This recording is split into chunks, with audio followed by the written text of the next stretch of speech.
आज हम यहाँ पे कुछ पल माँ भगवती के साथ आए हुए हैं जिया जी, और उनके घर में माता रानी कल शाम से यहाँ पे आई हुई है और माता रानी यहीं पे विराजमान 6 दिन के लिए है। तो ये देखिएगा माता रानी बिल्कुल बैठी हुई माँ भगवती राजराजेश्वरी दक्षिण काली, और यहाँ पे ढोले, और हम माता रानी को कम से कम 11-12 साल से माँ भगवती को यहाँ पे सेवा देते हैं। लेकिन हमारे साथ कई लोग ढोल वाले आते हैं, हमारे बाजगी लोग, तो उनको बजाते बजाते जो वो ढोल बजाते थे तो उनसे हम भी थोड़ा सीखे हुए हैं। लेकिन इस ढोल में कोई ऐसी बात नहीं है, कोई शर्म की बात, क्योंकि कला कोई भी इंसान कर सकता है। तो इसमें कई बाजा बजते हैं जो हमें इतना ज्ञान नहीं है, पर लेकिन थोड़ा बहुत सीखा हुआ है। कि जैसे हमारे उत्तरकाशी में जब नाग देवता नाचते हैं और नाग देवता की धुआं लगती है, तो ये वाला बाजा फिर बजता है।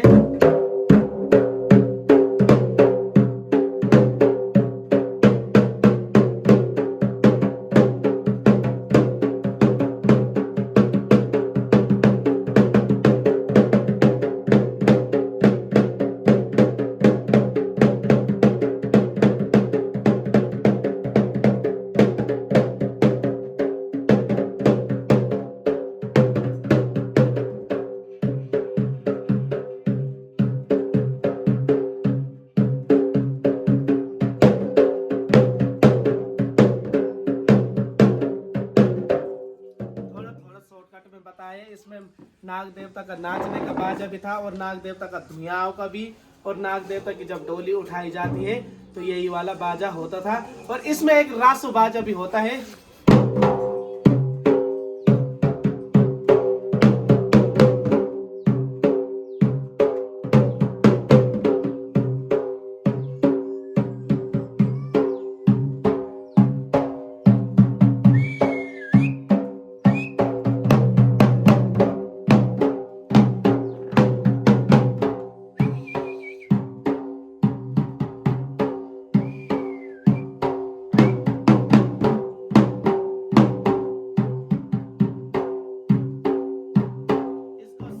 बाजा बोला जाता है हमारे उत्तराखंड में, हमारे उत्तरकाशी क्षेत्र में।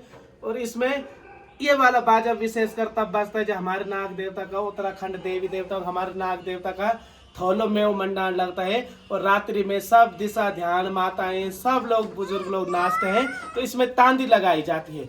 अब इसके बाद जब हमारे गढ़वाल में जो रीति रिवाज है, शादी होती है या मेहमान आते हैं शादी के टाइम पे या जडवान कुछ भी होता है, तो जब पिठाई लगती है तो एक उसका मंगल बाजा भी होता है, मांगलिक बाजा।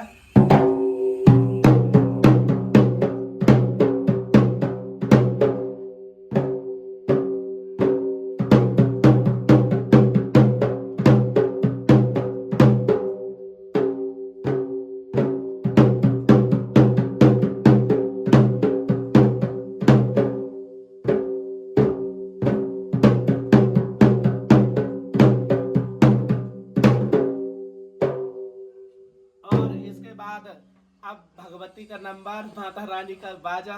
जब हमारे उत्तराखंड में माँ भगवती राजराजेश्वरी दक्षिण काली सुरकंडासुरी भुवनेश्वरी चंद्रवदनी जितनी भी देवी देवता हैं, इन देवी देवताओं का जब बाजा बजता है तो पहले सबसे पहले माँ जो गढ़ देवी का जो बाजा बजता है, वो बाजा जो बजता था ये गढ़ देवी का बाजा है।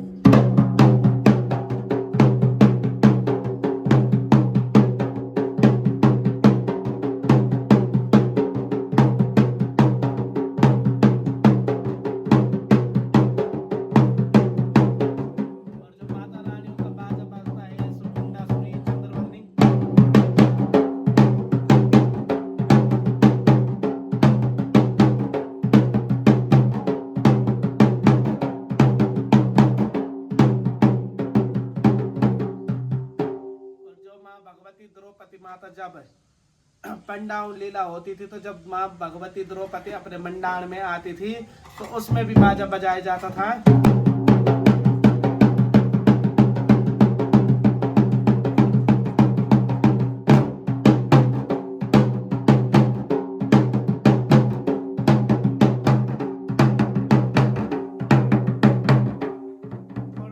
थोड़ा बजाए क्योंकि इतना समय भी नहीं है। और वीडियो अपलोड भी नहीं होती है। तो जितने लोग इस वीडियो को देख रहे हैं शेयर कमेंट जरूर करें। ये एक कला है और कला की कोई शर्म नहीं होती है, और कला किसी इंसान के अंदर भी हो सकता है। ये ढोल सागर है, इसका काफ़ी विधान है। इसमें जो हमारे जो ढोल सागर के ज्ञाता हैं हमारे पद्म श्री प्रीतम भगवान जो बोलते हैं कि जिस प्रकार जो क्षत्रिय लोग होते हैं, क्षत्रिय लोग और पंडित लोग होते हैं, उनका जो जनेऊ होता है, क्योंकि हमारे धार्मिक में हमारे जो इसमें जो विधान में जो भी है उसमें जनेऊ की बहुत बड़ी वैल्यू है। तो वो बोलते हैं जैसा क्षत्रिय और पंडितों का बल जनेऊ होता है, तो इस हिसाब से माँ भगवती हो या देवी देवता जिसका भी ढोल हो, उस हिसाब से ये ढोल पे जो लगा हुआ रस्सा है कनोठी वो होता है। और जो इसमें 12 है, ये बिल्कुल जो रस्सियाँ हैं ये बिल्कुल 12 है, आप लोग देखिएगा बिल्कुल। तो ये 12 महीनों के 12 ऋतु के अनुसार लगे हुए रहते हैं। इसमें 13 नहीं है या 14 नहीं है या 10 नहीं है, इसमें 12 है। क्योंकि ये महीनों का है, इसीलिए 12 कसरों का 12 बोल अलग अलग होते हैं। तो इस चीज़ का ये बहुत ढोल सागर का विधान है। और इसमें जो महाज्ञाता होते हैं वो शिव तांडव कई प्रकार के वाद्य यंत्र करते हैं। और जो ये ढोल सागर है, ढोल की उत्पत्ति है ये स्वयं माँ भगवती ने की थी। जब माँ भगवती ने भोले शंभुनाथ जी से बोला था कि मुझे कोई ऐसा यंत्र बजाओ जिससे मैं नाचूं, ऐसा कोई यंत्र, तो ढोल की उत्पत्ति भोलेनाथ ने माँ भगवती के लिए की थी, पार्वती माता के लिए। और तब ये ढोल सागर, ये ढोल का जो सागर है बहुत बड़ा सागर है, जिसका विधान किसी को नहीं। जैसा माँ भगवती के दुर्गा सप्तशती में माँ भगवती के कुछ यंत्र, कुछ मंत्र और कुछ शक्तियाँ भोलेनाथ ने स्वयं गुप्त रखी है, उसी हिसाब से इस ढोल सागर के भी कई मंत्र, कई ताल, कई जो गुप्त हैं जो किसी को पता भी नहीं है। तो इतना बड़े ढोल सागर है।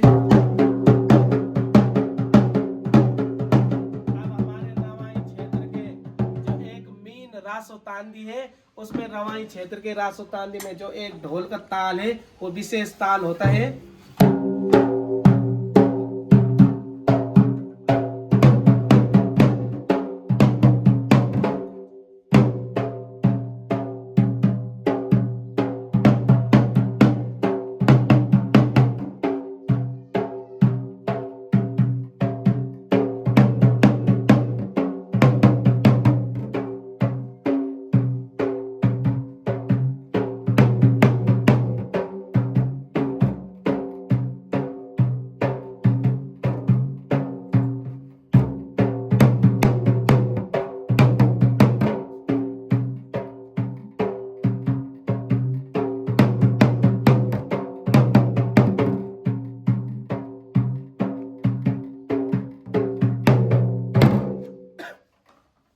विशेष सूचना है तो हमारे उत्तराखंड की संस्कृति है, इस संस्कृति को जरूर आप लोग अपनाएं।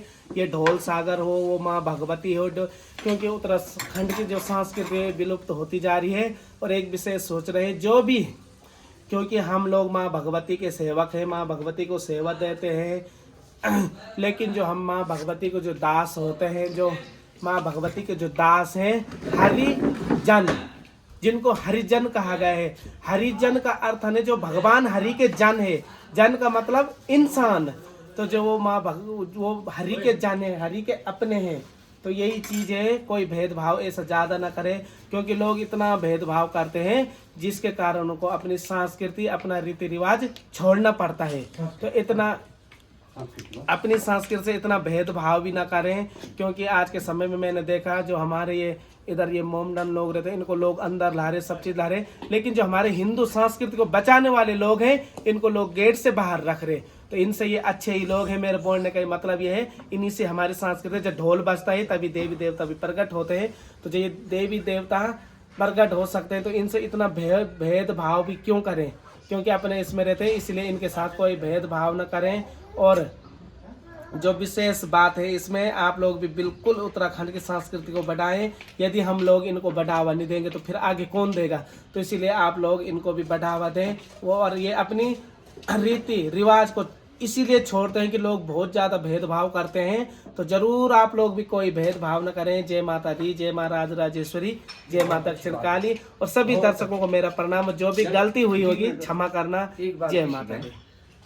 मैं चौहान जी की बात का कहाँ तक मैं इसका वर्णन करने में असमर्थ हूँ। जो शब्द इन्होंने कहे कि जो हमारे ये लोग जिन्होंने इस संस्कृति को बचाया है और उनसे हमारे जो पुराने लोग थे उन्होंने उनको अपने से इतने दूर किया कि इन लोगों ने मजबूर होकर के इस संस्कृति से दूर हटते गए।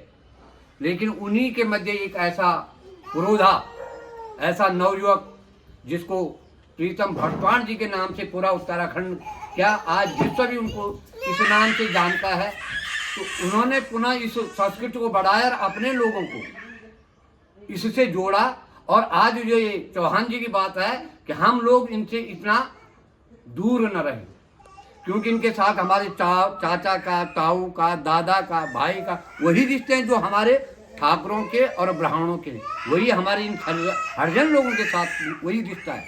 तो बाहर से आने वाला कोई मुंडन है वो हमारे घर के अंदर घुस जाता है, बिहारी काम कर रहे हैं उसको हम अपने घर के अंदर बिठा लेते हैं, उसका सम्मान करते हैं। अपने लोगों का हमने निरादर किया। यही वजह है कि हमारी संस्कृति विलुप्त होती गई। इसलिए मैं प्रार्थना करूंगा अपना उत्तराखंड के आज के सब पढ़े लिखे भाई बंद हैं, सारी हमारी आने वाली जो पीढ़ी है, हमारी जो बालिकाएं हैं, हमारे जो बालक हैं, सब शिक्षित हैं और इस बात पे पूर्ण रूप से आप बल दें कि ताकि ये संस्कृति हमारी बढ़ी रहे। और संस्कृति को जीवंत रखने के लिए ढोक सागर के विषय में तो मैं कुछ नहीं जानता हूँ, लेकिन जितना चौहान जी ने कहा कि इसी में से शिव और पार्वती का जो तांडव नृत्य निकला है और छज्जू महाराज जी जो संस्कृति और इस नाट्य के और ये साहित्य के अंतर्गत जो ये नृत्य की और गायन की जो कला है, छज्जू महाराज बनारस के माने जाने पंडितों में जिनकी गणना होती है, तो पाणिनीय जी के सूत्रों पर ही ये ढोल सागर की उत्पत्ति को उन्होंने बताया कि आई उण री लिर्क ऐ औंग ऐ औच हाय व्रट लण यमगणनम जवय जबगण दस खप छटत चट तव कपय सस सर हल।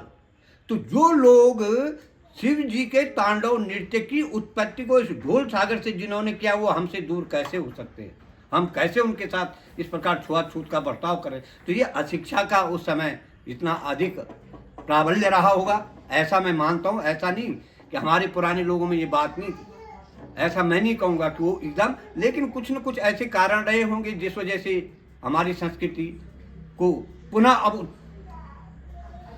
विकास की गति में अब ये जो नई आने वाली पीढ़ी है पूरा अपना सहयोग दे रही है। इसी प्रकार से मैं अपने नवयुवक भाई बहनों को समस्त जाति जितने भी हमारे ब्राह्मण हैं, क्षत्रिय हैं या हमारे जो ये लोग हैं जो इस संस्कृति के जो पुरोधा थे, उद्वाहक थे, जिन्होंने इसको प्रारंभ किया, वह इसी तरह से इसको आगे बढ़ा करके निरंतर इस संस्कृति को आगे बढ़ाएं और विश्व में अपने इस ढोल सागर की जय जयकार करें। धन्यवाद। जय हिंद, जय माता की जय, माँ राजराजेश्वरी, दक्षिण काली।